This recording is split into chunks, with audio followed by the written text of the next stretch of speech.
Kita selalu senang ketika menjadi orang yang pertama yang mengetahui informasi terbaru. Tapi tahan dulu, tidak semua informasi yang kita terima di internet itu betul. Apalagi momen-momen sekarang seperti pemilu saat ini. Hari ini, banjirnya informasi dari berbagai sumber membuat perbedaan antara fakta dan berita bohong menjadi semakin kabur. Gangguan informasi atau yang lebih erat dikenal misinformasi, disinformasi, dan malinformasi tanpa kita sadari semakin dekat dengan kehidupan kita sehari-hari. Pada dasarnya, ketiga kategori gangguan informasi memiliki tingkat pengertian dan pemahaman yang berbeda. Misinformasi adalah penyebaran informasi palsu atau menyesatkan. Disinformasi adalah upaya sengaja untuk menipu dan menyesatkan menggunakan kecepatan, skala, dan teknologi web terbuka. Sedangkan, malinformasi mengacu pada informasi yang mengandung fakta tetapi disalahartikan atau diikuti dengan klaim berlebihan untuk menyesatkan dan berpotensi menimbulkan bahaya. Setelah memahami ketiga jenis gangguan informasi tadi, maka mengatasi akar gangguan informasi menjadi suatu keharusan dan urgensi agar memastikan informasi yang kredibel dapat diakses secara luas oleh publik.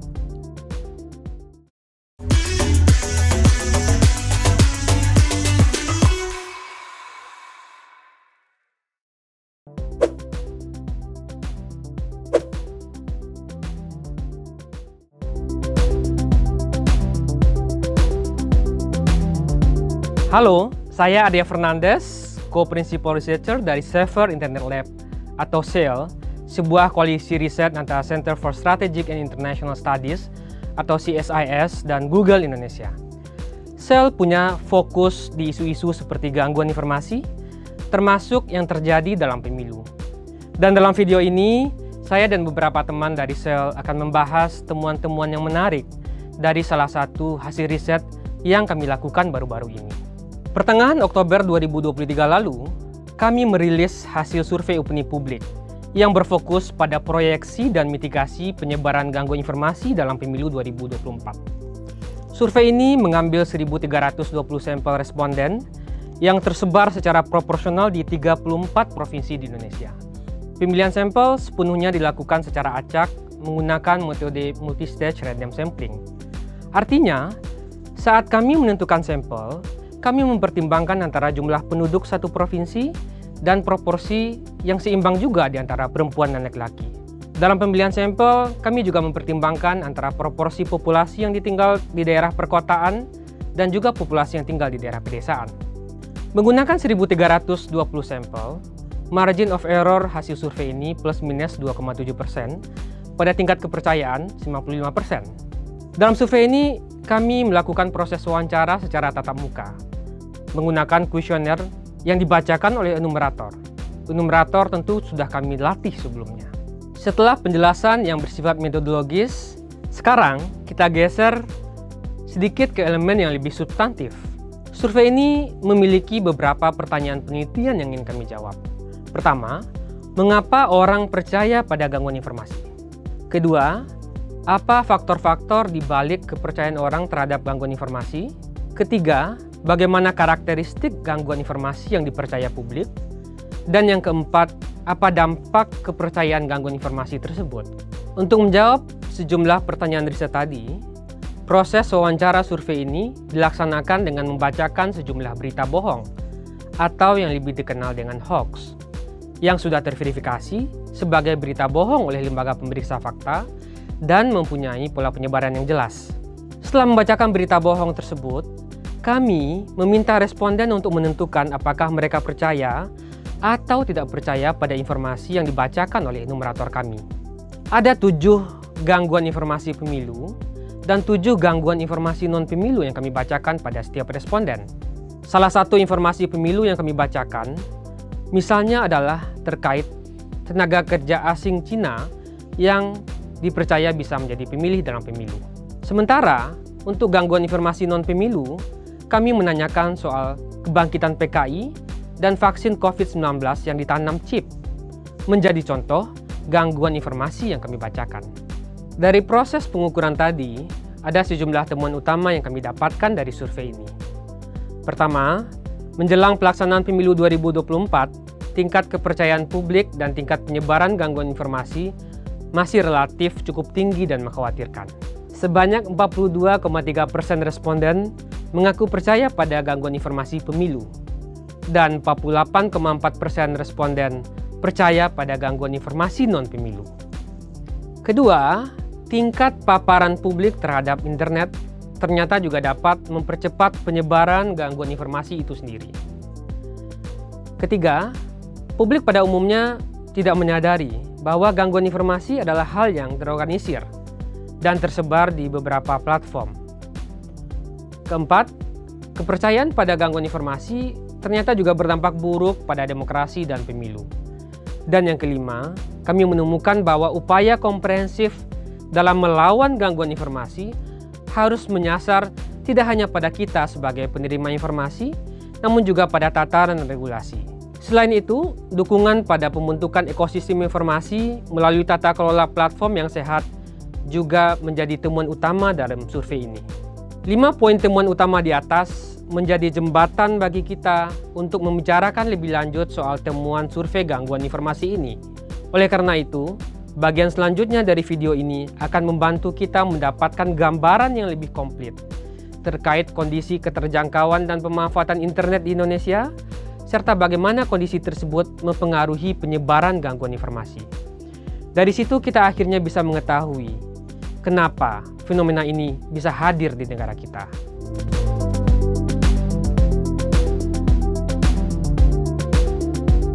Untuk memahami temuan dari survei ini, pertama kita bisa melihat data penyebaran penggunaan internet. Penggunaan internet dan penetrasi media sosial meningkat signifikan dari tahun 2019 hingga 2023. Data menunjukkan terjadi peningkatan penggunaan internet yang di tahun 2019 mencapai 41,7% menjadi 64,5% di tahun 2023. Jika angka ini dikonversi ke jumlah daftar pemilih tetap, maka ditemukan adanya peningkatan dari 80,4 juta pemilih yang menggunakan internet di tahun 2019 menjadi 132,1 juta pemilih pengguna internet di tahun 2023. Selain adanya peningkatan penggunaan internet, temuan lain kami juga memperlihatkan adanya pergeseran rujukan publik dalam mencari informasi. Di tahun 2023, media sosial menggeser televisi yang di tahun 2019 lalu menjadi sumber yang paling dirujuk oleh publik dalam mencari informasi secara umum. Dari tahun 2019 ke 2023, media sosial mengalami kenaikan dari 14,3% menjadi 47,2%. Sedangkan televisi mengalami penurunan yang cukup drastis dari 75% menjadi 39,3%. Beda halnya ketika kami mencari tahu medium informasi mana yang paling sering menyajikan informasi politik kepada para responden. Ternyata, televisi masih menjadi sumber utama berita politik karena 73,9% masyarakat mendapatkan informasi yang berkaitan dengan politik dari televisi. Disusul oleh berbagai aplikasi media sosial seperti WhatsApp di 54,3%, YouTube 51,1%, dan Facebook sebesar 48,7%. Mari kita bandingkan dengan data persebaran tingkat kepercayaan pada gangguan informasi. Sebagian besar provinsi memiliki tingkat kepercayaan terhadap gangguan informasi di atas nilai rata-rata dan atau sama dengan nilai rata-rata. Provinsi dengan tingkat kepercayaan terhadap gangguan informasi yang paling rendah adalah Provinsi Jambi, Kalimantan Selatan, Sulawesi Tenggara, Sulawesi Utara, dan Papua, yang semuanya berada di luar Pulau Jawa. Sedangkan seluruh provinsi di Pulau Jawa dan Bali memiliki tingkat kepercayaan pada gangguan informasi di atas rata-rata. Kami menduga bahwa faktor information exposure atau faktor paparan informasi mempengaruhi tingkat kepercayaan seseorang terhadap gangguan informasi. Artinya, ketika seseorang lebih sering mengakses internet, maka potensi orang tersebut menerima informasi, bahkan gangguan informasi, juga semakin besar. Akhirnya, orang tersebut lebih berpeluang untuk terpapar dan mempercayai gangguan informasi. Lebih jauh lagi, faktor-faktor seperti usia, tingkat pendidikan, dan tingkat penghasilan ternyata juga tidak mempengaruhi rentan atau tidaknya seseorang percaya pada gangguan informasi yang ia terima. Akan tetapi, dugaan keterkaitan antara information exposure dan tingkat kepercayaan terhadap gangguan informasi tidak akan tepat jika direspons dengan cara menutup atau membatasi saluran informasi itu sendiri. Analoginya gini, ketika udara yang kita hirup itu penuh dengan polutan, solusinya pasti bukan dengan menghentikan aktivitas pernafasan kita dong. Membersihkan udara dari polusi lantas jadi jawabannya. Salah satunya dengan menciptakan ekosistem pengelolaan ruang udara yang sehat. Sama halnya dengan gangguan informasi, yang harus dihentikan bukanlah penggunaan internetnya, tetapi produksi dari gangguan informasi itu sendiri. Caranya tentu sama dengan solusi polusi udara tadi, yaitu menghadirkan regulasi serta ekosistem informasi yang sehat. Analogi ini sangat relevan di tengah hingar-bingar tahun politik yang selalu ditandai dengan membludaknya informasi di media sosial. Informasi yang beredar bisa saja memuat misinformasi, disinformasi, atau malinformasi. Hal tersebut sudah lama terjadi dan menjadi ancaman serius bagi demokrasi serta integritas penyelenggaraan pemilu di Indonesia. Kami menangkap setidaknya ada 4 kerentanan publik terhadap gangguan informasi. Pertama, kesadaran publik untuk mengecek kebenaran informasi yang diterima masih rendah. Sebanyak 45,4% masyarakat menyatakan sama sekali tidak pernah melakukan verifikasi informasi secara mandiri. Kedua, sebanyak 81,4% masyarakat tidak pernah membaca hasil koreksi atau klarifikasi berita bohong oleh lembaga-lembaga verifikasi fakta. Ketiga, tidak banyak yang mengetahui bahwa gangguan informasi berasal dari gerakan yang terstruktur dan terorganisir. Publik beranggapan bahwa gangguan informasi berasal dari tindakan iseng seseorang yang ingin mencari sensasi. Selanjutnya, yang keempat adalah kurangnya akses publik terhadap program literasi informasi. Temuan kami menunjukkan bahwa hanya 3,3% responden yang pernah mengikuti program literasi informasi, seperti pelatihan atau seminar untuk pengecekan fakta.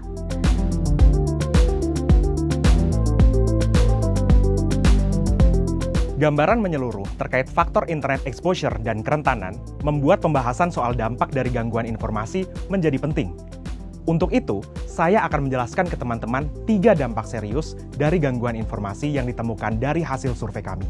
Pertama, potensi menurunnya tingkat kepercayaan publik kepada lembaga penyelenggara pemilu, dalam hal ini KPU dan Bawaslu, saat orang mempercayai gangguan informasi. Sebanyak 25,39% orang yang percaya pada gangguan informasi tidak mempercayai KPU. Sementara, untuk Bawaslu, angkanya mencapai 22,97% dari orang yang percaya pada gangguan informasi. Dampak kedua adalah menurunnya tingkat kepercayaan publik terhadap integritas penyelenggara pemilu. Kalau ketidakpercayaan pada lembaga pemilu tadi ada di angka 20-an%, angka ketidakpercayaan pada pelaksanaan pemilu justru lebih besar daripada itu. Terdapat 37,04% orang yang tidak percaya bahwa penyelenggaraan pemilu bisa berintegritas. Hal ini menggerus tingkat kepercayaan pada pelaksanaan pemilu yang sebelumnya ada di angka 81,5%. Ketiga, kepercayaan pada gangguan informasi pemilu berkorelasi dengan turunnya dukungan terhadap demokrasi. Probabilitas dukungan pada demokrasi mengalami penurunan sebanyak 6,83% ketika publik percaya dengan gangguan informasi. Oleh karena itu, berbagai inisiatif menjadi sangat diperlukan agar perlawanan terhadap gangguan informasi bisa dijalankan. Tentu saja, sejumlah inisiatif tersebut harus memiliki strategi yang partisipatif. Artinya, seluruh pemangku kepentingan yang terkait harus terlibat aktif dalam merumuskan solusi jangka panjang dan cara-cara komprehensif dalam membasmi gangguan informasi. Sebetulnya, di Indonesia sudah ada sejumlah inisiatif yang berlangsung. Upaya-upaya tersebut dilaksanakan oleh berbagai macam pemangku kepentingan yang juga melibatkan pihak pemerintah, platform media sosial, hingga organisasi masyarakat sipil. Terdapat 2 jenis solusi yang ditawarkan dari berbagai macam inisiatif itu. Pertama, solusi responsif. Solusi ini fokus pada verifikasi informasi dan moderasi konten. Kita bisa menemukan contoh upaya verifikasi informasi pada kegiatan cek fakta yang dilakukan oleh lembaga seperti Mafindo, Kominfo, AJI, AMSI, hingga media daring. Sementara, platform media sosial seperti ByteDance, Google, dan Meta juga melakukan moderasi konten. Kedua adalah solusi preventif, yang merupakan solusi yang titik beratnya ada di literasi digital dan pelatihan pre-banking. Inisiatif pembentukan kurikulum literasi digital oleh Cyberkreasi dan Japelidi adalah contoh dari kegiatan yang menawarkan solusi preventif ini. Usaha yang sama juga bisa ditemui pada Gerakan Literasi Nasional yang dijalankan oleh Kemendikbud. Kegiatan kolaboratif Mafindo dengan Google Indonesia yang diberi nama Tular Nalar dan juga kolaborasi ICT Watch dan WhatsApp Indonesia untuk literasi digital adalah contoh lain dari inisiatif yang berorientasi pada solusi preventif ini. Untuk melengkapi inisiatif-inisiatif tersebut, Safer Internet Lab melakukan riset-riset terkait aktor disinformasi, literasi pemilih, dan juga tata kelola media sosial. SAIL berharap dapat menjadi titik temu dan menyediakan ruang diskusi bersama antar berbagai pihak untuk memberikan pilihan-pilihan kebijakan yang melengkapi program, koordinasi, serta regulasi yang telah diupayakan oleh beragam pihak. Selain menelurkan inisiatif yang berbasiskan solusi responsif dan preventif, segenap pemangku kepentingan juga bergerak dalam upaya menjaga proses pelaksanaan pemilu yang damai. Upaya tersebut ditujukan untuk mengantisipasi ancaman gangguan informasi dan ujaran kebencian di semua tahapan pemilu 2024. Ada beberapa contoh gerakan ini. Misalnya, pengaturan kampanye di ruang digital yang dilakukan secara partisipatif oleh KPU, Bawaslu, dan beberapa pihak terkait. Kedua, dibentuknya Koalisi Demokratisasi dan Moderasi Ruang Digital Indonesia atau Koalisi Damai yang digagas 12 organisasi masyarakat sipil. Dalam konteks pemilu, koalisi ini bersama UNESCO berkomitmen untuk menghadirkan pemilu damai yang didukung dengan ekosistem informasi yang sehat. Selain itu, ada juga Koalisi Masyarakat Sipil Lawan Disinformasi Pemilu yang sempat membuat nota kesepahaman dalam menangani disinformasi pemilu dalam forum multipihak. Juga Gerakan Bijak Memilih yang menjadi penyedia informasi tentang partai politik serta kandidat peserta pemilu. Seluruh inisiatif yang berlangsung ini harus terus dievaluasi dan ditingkatkan sesuai dengan perkembangan ancaman gangguan disinformasi serta terus dijadikan relevan dengan kepentingan publik. Lagi pula, lebih dari 60% responden dalam survei ini mengemukakan bahwa pemerintah, platform teknologi, maupun masyarakat sendiri masing-masing mengemban tanggung jawab untuk mengurangi informasi salah, sekaligus mengampanyekan informasi yang benar. Akhirnya, solusi kolaboratif, berjangka panjang, dan konkret harus dikembangkan dalam upaya melawan penyebaran gangguan informasi.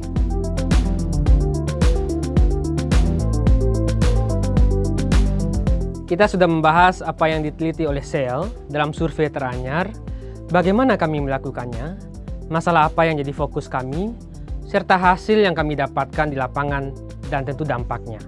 Saya lantas akan membawa teman-teman pada pembahasan akhir, yaitu apa yang dapat kami rekomendasikan dalam survei ini.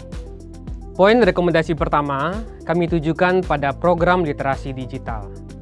Upaya ini haruslah diperluas dan aksesnya dipermudah bagi seluruh masyarakat. Untuk sejumlah kegiatan literasi yang sudah berjalan, diperlukan juga evaluasi terhadap efektivitas kurikulum dan target dari kegiatan literasi digital. Rekomendasi kedua menggarisbawahi pentingnya meningkatkan mekanisme pemeriksaan fakta dan pelaporan di platform digital. Tujuannya tentu saja agar pemanfaatan layanan cek fakta dan pelaporan ini dapat dioptimalkan oleh publik. Rekomendasi selanjutnya ditujukan pada pemerintah, perusahaan teknologi, dan masyarakat sipil untuk memperkuat peran kolaboratif dalam memperbaiki tata kelola internet. Secara bersama, para pemangku kepentingan ini harus terus meningkatkan kegiatan yang sudah ada dan membuatnya menjadi lebih konkret.